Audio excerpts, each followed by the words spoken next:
Do you think that Trump's rhetoric or the coronavirus is more damaging for our country? For our country, I would probably have to say Trump's rhetoric. I think the rhetoric is much more harmful. I think long term, probably Trump's rhetoric harms the country more than coronavirus. Trump's rhetoric is sort of affecting us right now, and it's been affecting us for 4 years. So as of right now, yeah, Trump. I think Trump's rhetoric has big effects on the way that people perceive things, like just changing viewpoints, the way that people talk to each other, the way people act toward each other. So honestly, I think that's a bigger concern. I feel like the 2 feet off of each other, definitely. I think now that there is coronavirus, people might use that to reinforce their sort of racist rhetoric and be like, oh, now they're bringing in disease, not just crime. In the long run, I genuinely don't think the coronavirus is going to have a huge impact. But I do think that Trump's rhetoric and other kind of similar rhetoric would have a big social impact. That's not good. Wow, that's a nice dichotomy that you have there.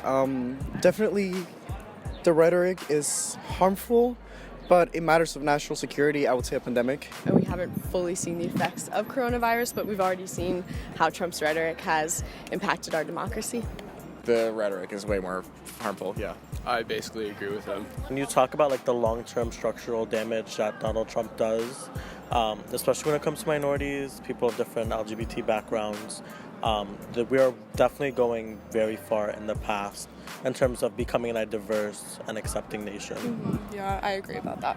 I mean, I think throughout history, there's always going to be some sort of epidemic and things, but the way we think about them, the way we unite as a country to defend issues like this, it's his rhetoric that defines things. I think the coronavirus is just exposing things that are already in utter disrepair in this country. People who don't have access to healthcare. It's there's a disease that's killing people who are vulnerable, and we don't have any real strong institutions to protect the most vulnerable people in this country. What specifically do you think Trump's rhetoric has, harmed in our country?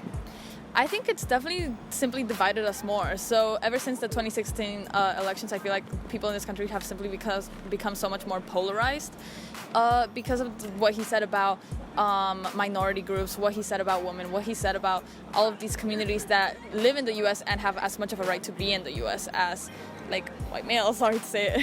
I guess coronavirus, because Trump's rhetoric is just words. I mean, it's what he does with what he. I know that they say he empowers other people that do things, but I guess people die from coronavirus, so maybe coronavirus is more. I don't know. That's really tough. Is there a certain candidate you want to see win the election in 2020? Oh, Bernie all the way. Feel the burn, y'all. I support Bernie Sanders, so I would really enjoy it if he became president. 2020 is coming up. Do you guys have a certain candidate you want to see, take the election, or, Sure. Bernie. No, I'm supporting Bernie Sanders. Honestly, I'd probably prefer one of the Democratic guys over Trump. I was originally thinking Pete Buttigieg, but now that he's gone, I think I'm putting my support for Biden. I do have to stand Bernie Sanders just a little bit.